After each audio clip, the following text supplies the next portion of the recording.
What's going on? What's going on? What's going on? Today is August 11th, 2020. And if you are listening or watching, you are listening or watching to the Marcelin Brothers podcast. Hello there, brother. How are you? I know it's been a while, but it's good to be back. Let me tell you, a lot Man, of lot of things changing. A lot. well, okay, I'll play curiosity killed the cat. What's been going on since the last time we talked? Well, since you asked, I ended up finishing residency, so I'm a full-fledged podiatric medical physician and What, surgeon. what? What, So that's what? that's pretty cool, man. That's pretty cool. Um, I got a job as well. What? Let's get it. I'm working in Northeast, so specifically in Doylestown, Pennsylvania, and Abington, Pennsylvania. I'm Fiesta it up. also, yeah. I'm also a partner in one of the practices that I'm in as well. Oh, So, partner. Uh-oh. yeah, Managing partner. yeah. All right. Let's go. What Let's is that go. practice? What is the name of that practice? Yeah, that practice is called Save Your Soul's Podiatry. It's Hmm. conveniently located right across the street from Abington Hospital. Look at that. Um, Have you practiced saying that? I mean, you sound too professional when you're just saying that out. It just rolls off the tongue. oh man, one would think, but nah. It just feels good. I'm happy, excited, and there's huge groundbreaking news. This guy and his Mm-hmm. wife are expecting our first child as well. What? Man, daddy to be? Yeah, daddy to What? be, daddy What? to be. That's a All right, congratulations. You're about to all join the club, man. That is awesome. right. Congratulations, my man. I wish you and the missus nothing but the best. I wish nothing but the best for future baby Play-Doh. That's just the nickname that we're giving the baby, not saying that the baby's name is Play-Doh, but Yep, wish yep. nothing but health and happiness. And you are for sure turning a new page in your life, man. I mean, look at all these things that have happened in the last few years, and you claimed it, and here you are now, man. So live it up. You deserve it. It's surreal, but I'm excited, without a doubt, without a doubt.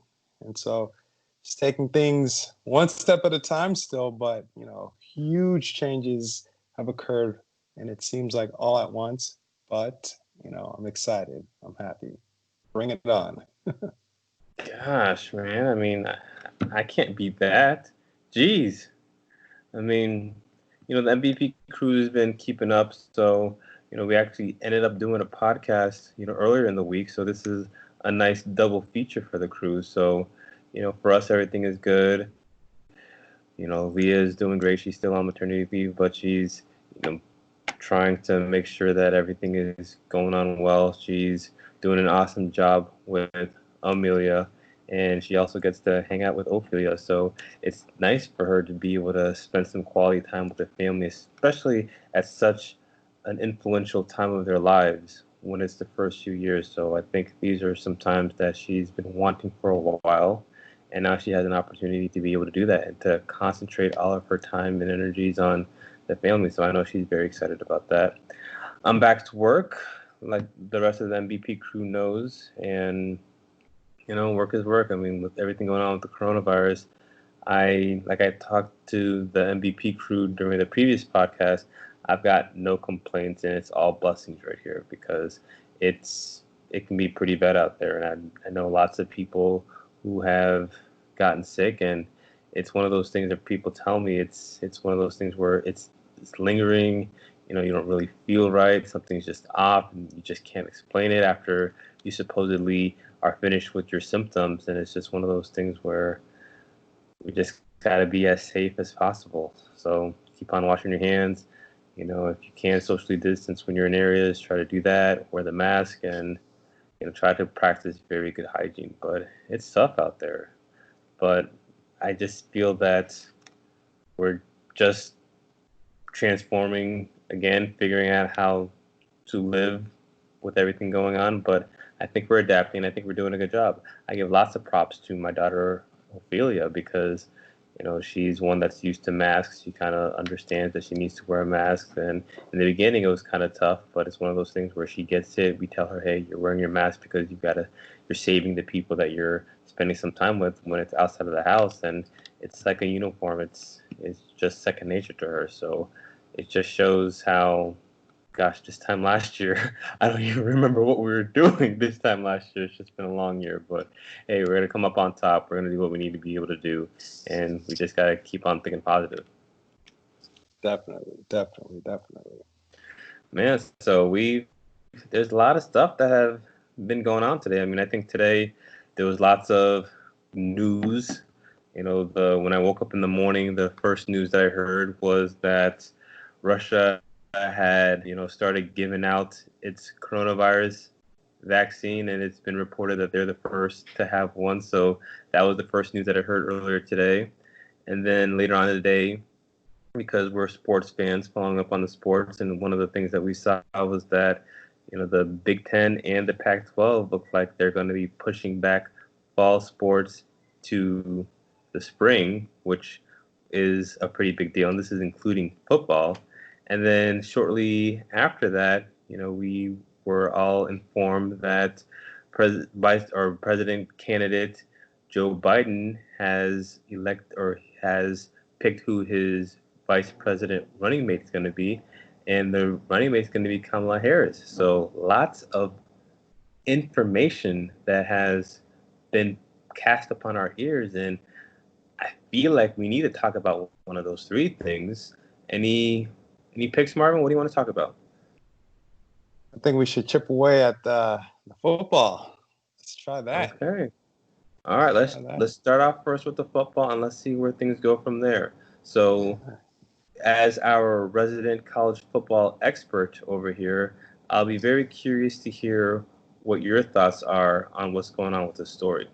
So, this is a story article that's been written in ESPN, and I just want to hear what your thoughts are and try to think of this article from the perspective of you being that college football athlete that you were.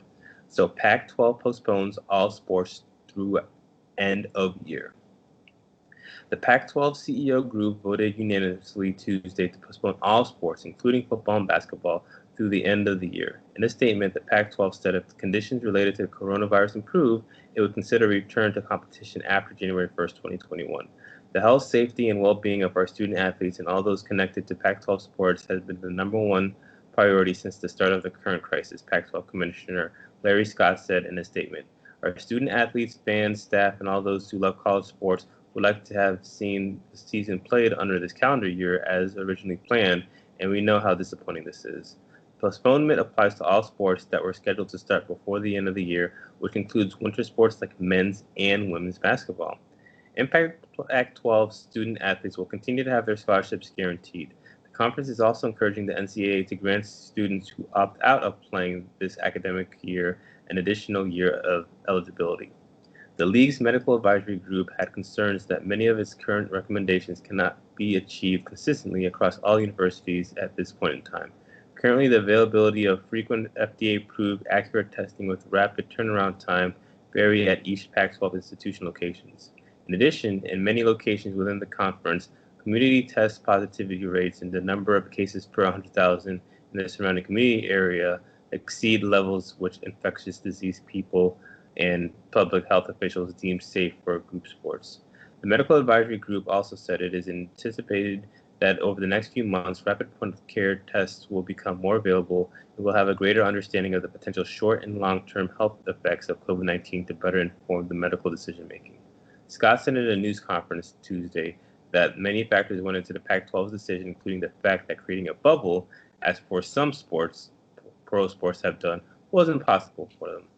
Our student athletes are part of a broader campus community, Scott said. Student athletes are living with peer students on campus interacting, and enough questions and concerns have been raised that we didn't feel comfortable moving forward. But last month, in the wake of the same decision from the Big Ten, the Pac-12 announced it would proceed with conference-only football scheduled to begin September 26. The Pac-12 decision to postpone the fall schedule Tuesday again follows the same decision from the Big Ten, which announced that it would postpone fall sports about an hour into the Pac-12 CEO group meeting. We knew there was a parallel track with the Big Ten also discussing this, said Oregon's president Michael Skill, the chair of the CEO group. We feel good about our decision. We would have made it independent of the Big Ten. We respect institutions in the Big Ten. Many of them have the same values that we have, and we're happy that they're joining us. The CEO group is made up of a chancellor or president from each of the conference's 12 universities and is the ultimate decision maker for the Pac-12. It's still unclear how the decisions by the Big Ten and Pac-12 will impact the college football playoff. Any decisions about the structure or format of the 14 playoffs are made by the CFP Board of Managers, which is comprised of 11 university presidents and chancellors, including Penn State's Eric Bannon and Washington State's Kurt Stoltz.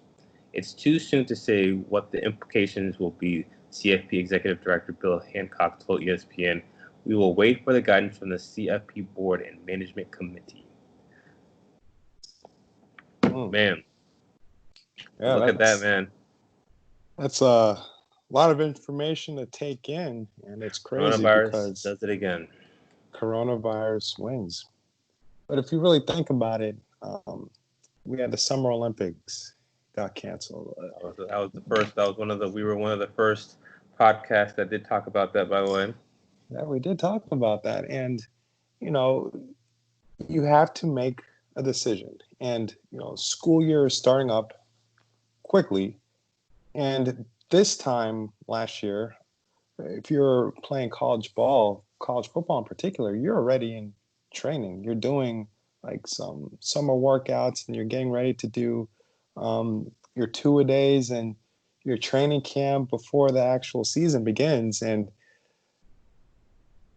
it's still very hard to get a grasp as far as what needs to be done specifically in order to keep the coronavirus at bay. And when we look onto, the professionals, like the professional sports teams and whatnot, they themselves don't have it under control, and they have all of the money, So these are the professionals. These are the people that this is what they do for a living, play professional ball. And whether you're looking at it from the point of view of baseball, looking at it from NBA, looking at it from NFL, NBA has that bubble, which I think it's working relatively well, but you can't really do the same type of bubble with the NFL. NFL has a 52-man roster. College football has even more players per team. I don't see how it can be done safely, a bubble, the way that the NBA has it with college football, because on a college football team, it's pretty. One can have over 100 players on the team, and that's not something that's out of the ordinary. So think about that: 100 players on the team, and not even including, the staff, the coaches, the other staff that's on top of that, the trainers, etc. The number of people involved with these organizations are immense. It's an immense number. So I just don't see how right now college football can do this safely and effectively, especially if the professional teams are not able to do it at this point in time. And because the season is scheduled, or in the past is scheduled to begin in September,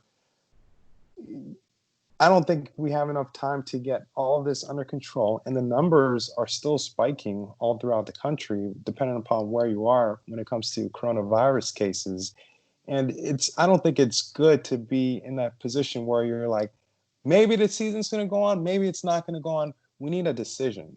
The decision needs to be made now so that you can effectively plan around that decision. And I think this is a fair decision, just suspending things for now and seeing if it could come back into fruition next year, possibly in the springtime. But I know it's a blunder. A lot of people are not going to be happy with this decision, but COVID-19 does not discriminate whether you are a professional athlete, an amateur athlete, a student. It doesn't matter. It doesn't discriminate. Anybody can be affected. So very interesting, very interesting. So let's just think about the decision of the Pac-12 and the Big Ten. So, you know, let's say they don't play this fall and they start up in the spring. What's very interesting to think about is, can we have an actual football season in the spring, or should it just be canceled for the entire year? And I guess the reason why I bring that up is, all right, let's say you resume in the spring semester. So, students come back from, school late January. I'm assuming that, let's say the go-ahead is to start the season after the year. So does that mean you can start training after the new calendar year, January 1st, or does that mean numbers look pretty good? December, they say, hey, we're going to start the football season in January, so you can start your training now. So you've got your finals, everything that's going on from that perspective in the month of December. And then after that, you've obviously got your holidays, and then family time, and then all of a sudden school year starts again, and then you go into playing sports.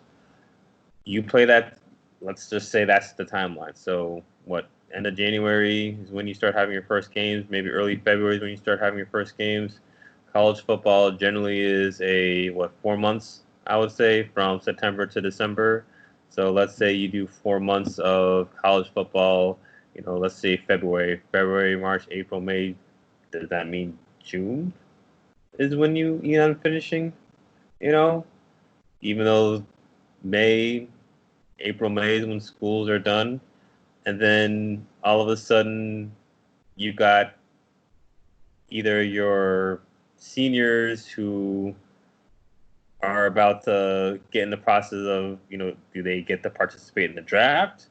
I mean, the draft happens during the summertime, so is it one of those things where, are they playing during the draft, and then all of a sudden you start training for the NFL, and then before you know it, NFL starts up, and you got players that have been playing for, 8-9 months straight?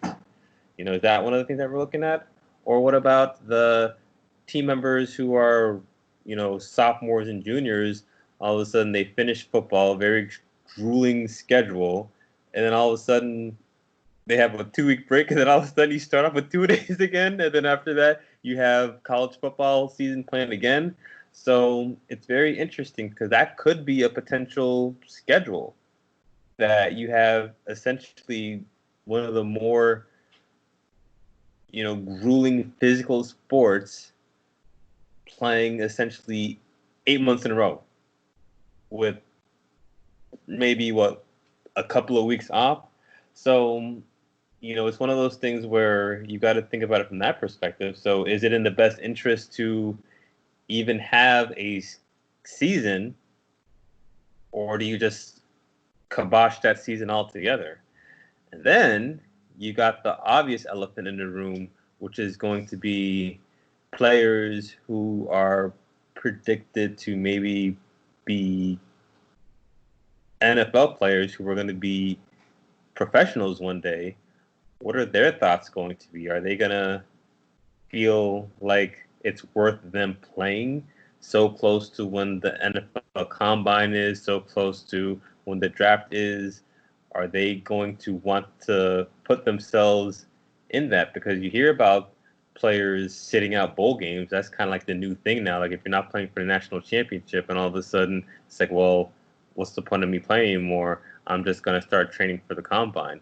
So some of these high-profile players who are either Heisman Trophy candidates or people who are must-see TV, all of a sudden now you don't have them playing.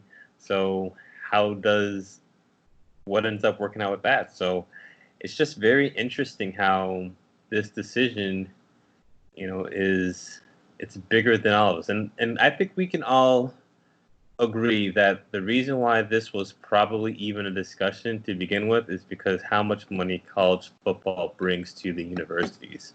and you got your TV contracts, and you got, everybody's talking about or college and the cost of tuition, and if everything's online or less people are going to dorms, which means the bottom dollar of the universities are going down, which means that the university's got to figure out some way to build that money. So I think that's the reason why everybody's literally talking about it, is because it brings money in.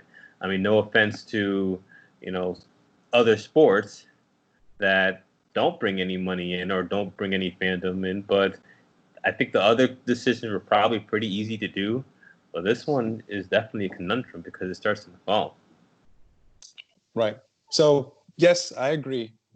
Money is a major issue, and a lot of people are very passionate about their college football. But from the perspective of the student athlete, it's still feasible because as a Division I college football player, your season on paper is only during the fall, but reality, it's year round. Because you got to remember, you have summer where you're training. You do your own training without it fully being sessions with coaches and everything, but you're still training. You actually have the fall sports. You have the regular season. Then the winter time, you have bowl time. So a lot of teams who are involved with the bowls, they go back to practice, and they prep for that as well. And then in the springtime, you have spring football. So again, you're back on the field. You're still seeing film, practicing, etc. So from the point of view of the Division I student athlete, you are playing all year round. Now it's just a matter of when does it quote unquote count. And so you could essentially still flip it and still get a season out of it. Now, will you be able to have a college playoff? I don't know. Maybe not. But when you think about it, if you go back 10, 15 years, there wasn't a college football playoff. People played games just to play games. And if you won a certain amount of games, then instead of having an official playoff, they're just like, okay, we're going to create a bowl game. So this is like your playoff. This is like your Super Bowl. And so they just group together and put people in different bowls, and they all play throughout the year. If you're going to try to get into the NFL, really what the scouts are looking for is film. They want to see in-game film to see how you react in different scenarios. It doesn't even have to truly be a situation where a playoff is there in order to get good film. If you're playing another team, if it's quote unquote exhibition games, you still will get the film that the college scouts want to determine if you're a good candidate or not. But really, it all boils down to, at least in my opinion, if you have the body type for what they're looking for, if you've demonstrated the ability to make the plays when it counts on film against opponents, and then if you show out during the combine and you perform really well, then you have a really good chance of making it to NFL. And if all of the schools are involved in the same type of situation, then this is going to be a year where, okay, what's deemed normal is going to be different, but it's going to be different clear across the board. So it's still going to be an even playing field if everyone is involved with the same types of situations. So I think it's definitely doable. I think college football, like you said, it's too much of a big time money grabbing institution. If anything, if they flip it to springtime and if things get better then, I still think they could still make some money. It's not going to be as much as before, but they can still make some money to make all of this worthwhile from their point of view. But let's not lose track of what matters the most. Again, my opinion, it's the safety and the health of the community, right? So if we're in a position, not we, but if they are in a position where they're trying to juggle, okay, do we play this game and put people at risk, or do we just call it, not play, keep everyone safe? I think that's the most important thing. We're all suffering and we're all getting the effects of COVID. But again, my opinion is you got to do what's best for the overall good. And right now, until we figure out the best way to get this virus under control, it's probably best to postpone things for the time being. What's interesting is have you heard there's something that's trying to be built up called the Players Coalition for some of the NCAA men's football teams, and there are representatives from each of the Power Five conferences, and what they're saying is it's like hashtag we want to play, and there are certain rights that some of these players are asking for, and like the number one thing, and let me see if I can pull it up as I'm talking, is they say we want to play. So when you hear them discussing the movement, a lot of them feel actually a lot safer with sports, because they feel like when they're in training camp, when they are on campus in doing their football stuff, that there's lots of monitoring that's going on. They feel like they have all of these different checks and balances are in there, and they kind of feel like that because they have something to play for and they don't necessarily want to mess things up, they feel like they are in a better position to be able to be protected versus being out in the normal everyday general community because it's already out there. So it's interesting because in one argument it's like, well, yes, you're getting tested, I guess, probably more frequently than the general everyday public. So you have the professionals who are watching over you. But then the thing that is kind of difficult is because this is not the NFL, they're not professionals, and they also still have school. They're still being mixed in with the general population. So it's very interesting when you look at it from that perspective. But then at the same time, is it online schools and then they're just going to campus for sports, but then everything else is online? So it's just very interesting just to see the dynamics that are out there. And again, what is the right answer? Is it yes, you play, no, you don't play? So that's one thing that I thought was interesting. And then I know we're looking back specifically at the coronavirus, and is this the safest thing? I think this is where people start talking about, do we really even know what this virus is, and do people feel like we're overreacting and we're doing more than what we really need to be able to do? Because I would say like the naysayers are like, well, if you're going to get it, you're going to get it. And I would say that those who are scientific saying, well, you need to try to minimize the exposure so that you don't get it, so that it doesn't spread. So I think that was an interesting point. And then going back to football, I think what another interesting point is going to be is, we've kind of touched on it before, is this whole college football playoff, and how is it going to look like? Is it going to be one of those things where this year is just an asterisk, where there's just not going to be a college football playoff, and it's just teams are playing, and then you kind of look at it like you used to look at it way back in the day. You look at strength of schedule, you look at teams who played each other, and from there you just have a ranking, but you just don't have an official college football. From a fan perspective, what I think would be interesting is that now, instead of just having college football in the fall, you have college football in the fall, you watch that for some conferences, and then you also have college football that you can watch in the spring. So that's kind of interesting. You literally would be watching football all year round, which would be very interesting. The basketball piece, I think, is interesting too, because if you read in the article, the Pac-12 team said it's going to be all sports that are starting before January 1st. So initially, we thought we were just talking about football, but basketball usually starts around, October, November. So in essence, you're going to have those basketball teams potentially not play, whereas you have everybody else. And then where this comes into play is the whole March Madness thing. So it's just so interesting. In March Madness, college basketball is probably the second most grossing sport that you have. So again, if it didn't have to deal with football or basketball, I think the decision would be a lot different than what it is here. And I think it's just the amount of teams that are involved. When you're looking at NFL, NBA, NHL, Major League Soccer, there are a far, far less amount of sports teams that are participating in these sports versus what the 119 college NCAA Division One schools or something like that. So to be able to juggle all that stuff when you have different resources, you have different schools who are able to do more or less.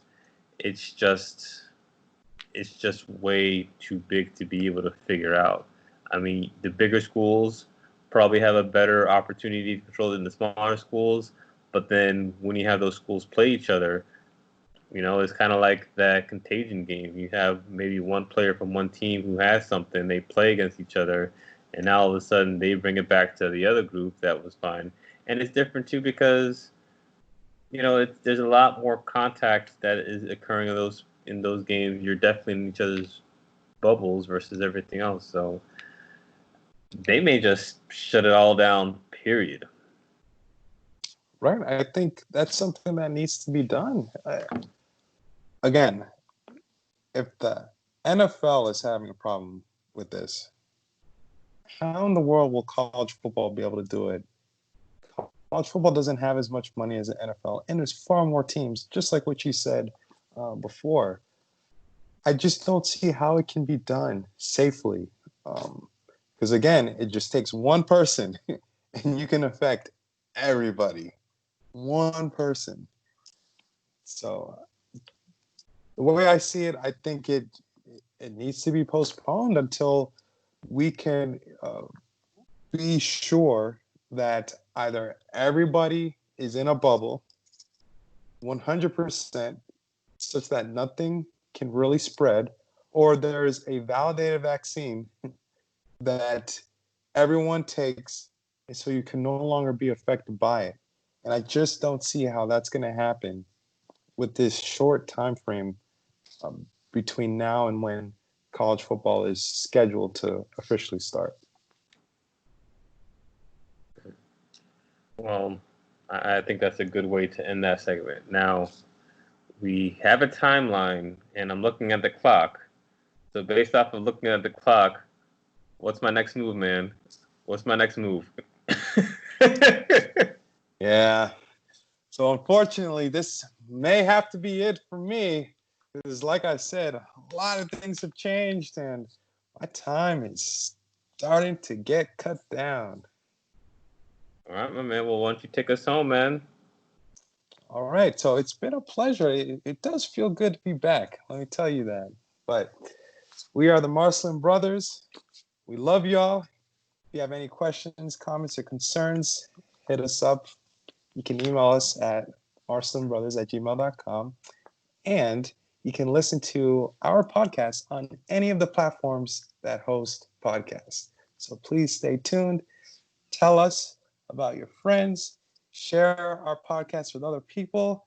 And let's just keep this ball rolling. All right, my man. So again, give us those 5-star reviews. Again, he is he and I am me. And we're about to get out of here. So thank you again, MBP crew. I hope you guys have a wonderful night. Until next time, keep tuned in, and we'll talk to you later.